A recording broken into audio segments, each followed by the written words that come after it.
Assalamualaikum warahmatullahi wabarakatuh.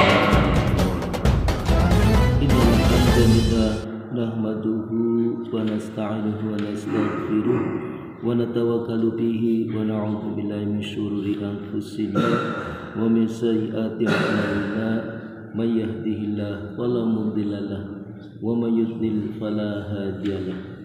Jamaah subuh yang dimuliakan Allah Ta'ala, marilah kita lanjutkan pembacaan hadis yang diambil dalam kitab Fadilatul Quran.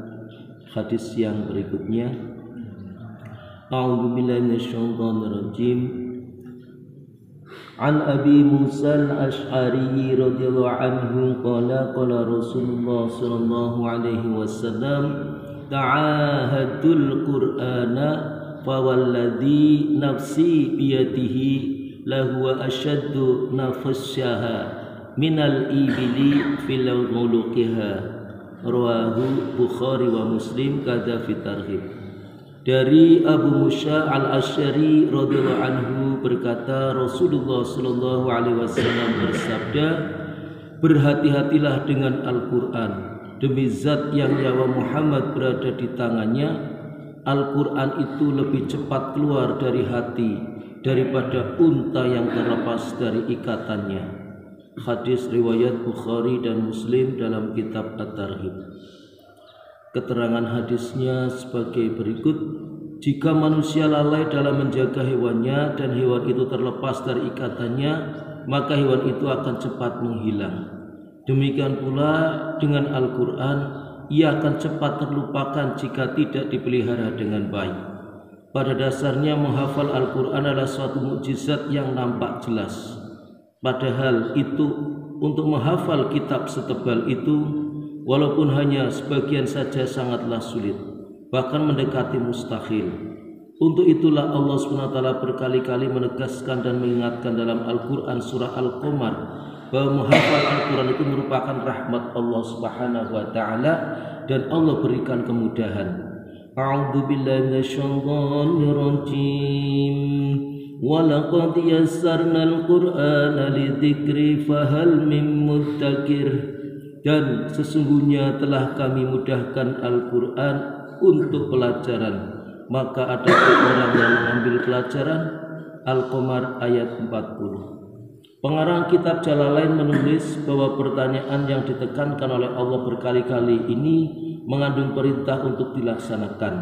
Tetapi kadangkala kita menganggap bahwa menghafal Al-Quran adalah suatu kebodohan dan kesia-siaan. Padahal kebodohan kita itulah yang menyebabkan kehancuran kita sendiri. Betapa anehnya jika Uzair alaihissalam disebut sebagai anak Tuhan karena dapat menghafal kitab Taurat. Sedangkan Allah SWT dengan kemurahannya menjadikan hafalan Al-Quran ini dapat dilakukan oleh siapa saja dari kaum muslimin, tidak khusus bagi orang tertentu saja, seperti halnya Taurat. Orang-orang yang menyia-nyiakan kesempatan ini telah dinyatakan dalam Al-Quran. A'udzu billahi minasyaitonir rajim. Wa sayalamu alladziina zalamu ayyamun taqalibin yanqalibun. Dan orang-orang yang zalim itu nanti akan mengetahui ke tempat mana mereka akan kembali. Al-Quran surah Asy-Syu'ara ayat 227. Ringkasnya, kemampuan menghafal Al-Quran merupakan rahmat dan nikmat Allah Subhanahu wa Ta'ala.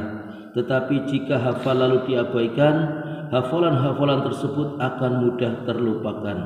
Banyak ancaman bagi orang yang telah menghafal Al-Quran lalu melupakannya. Nabi SAW bersabda, telah diperlihatkan kepadaku dosa-dosa umatku. Aku tidak melihat dosa yang lebih besar daripada dosa melupakan Al-Quran setelah mempelajarinya. Sabda Rasulullah SAW lainnya, orang yang telah belajar Al-Quran lalu lupa, ia akan datang pada hari kiamat dalam keadaan lumpuh. Dalam Jami'ul Fawaid, Imam Razin rahmatullahi alaih menyatakan bahwa dalilnya adalah wa man a'rada 'an dzikri fa inna lahu ma'isyatan dhanka wa nasyuruhu yaumal qiyamati a'ma qala rabbi lima hasyartani a'ma wa qad kuntu basiran qala kadzalika atatka ayatuna fanasitaha wa kadzalikal yawma tunsa. Barang siapa lalai dari mengingat Allah, maka sungguh baginya kehidupan yang sempit dan ia akan dibangkitkan pada hari kiamat dalam keadaan buta. Ia berkata, wahai Tuhanku, mengapa engkau membangkitkan aku dalam keadaan buta padahal aku dulu dapat melihat? Allah berfirman, demikianlah telah datang kepadamu ayat-ayat kami, maka kamu melupakannya, dan begitu pula pada hari ini kamu pun dilupakan. Al-Quran Surah Toha ayat 124-125. Demikianlah apa yang kita dengarkan bersama dari sebuah hadis. Pentingnya kita senantiasa membaca, memahami, mempelajari dan mendakwahkan Al-Quran. Dan dalam hadis ini ditekankan adalah untuk kita selalu jangan sampai melupakan Al-Quran.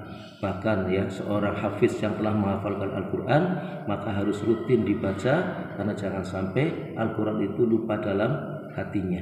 Karena sungguhnya Al-Quran itu lebih cepat keluar daripada seekor binatang yang diikat dalam ikatannya. Maka inilah hadis ini menjelaskan agar